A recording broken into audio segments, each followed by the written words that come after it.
In today's video, I'm going to be sharing with you some fun packages that I've got that will get this greenhouse ready for this year's growing season.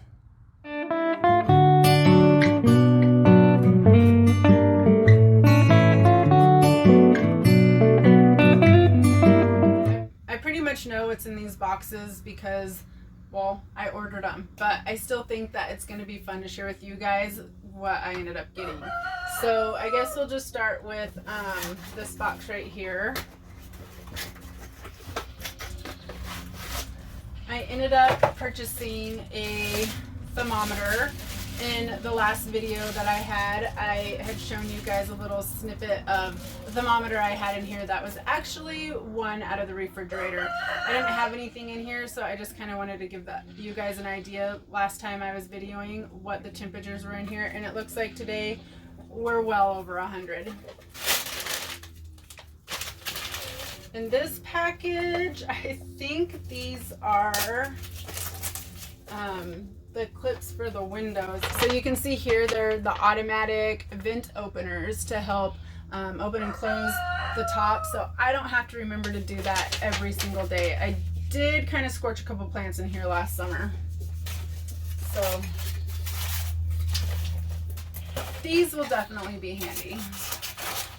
Alright, so in this big box, I had mentioned before that I was planning on getting some fabric, weed fabric to put down in the bottom of the greenhouse, and I think we might be putting rock on top of it instead of brick. We have some leftover gravel from the shop build that we're doing.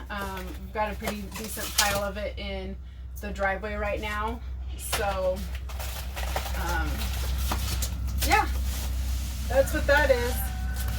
Some fabric, landscape fabric. All right, so in this package right here,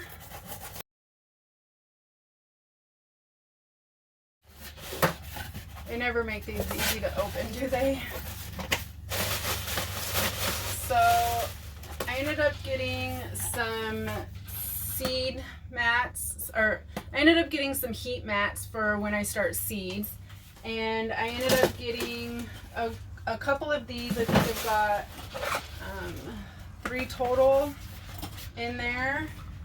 And then I have a thermostat, which I think we'll put a splitter on so that I can run all of them off of this. And then typically I end up cutting up a plastic cup, and that's what I use for plant tags. But this year I decided to be all professional and actually order some real plant tags.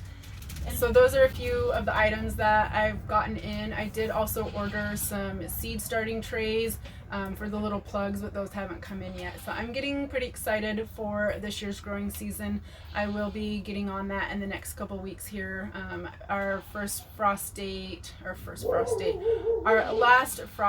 is May 10th, but it generally works pretty good to plant out here around Mother's Day. We're kind of in a banana belt, so it's generally a little bit warmer in our area than even a 20-minute drive up into town.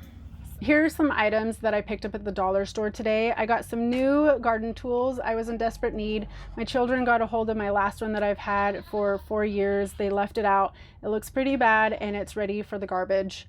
I also got some of these clips right here. I got 2 packages. There's 20 in each one, so 40 clips. They come in 2 different sizes, and I think they'll be pretty handy for trellising some tomatoes or attaching them to the tomato cages.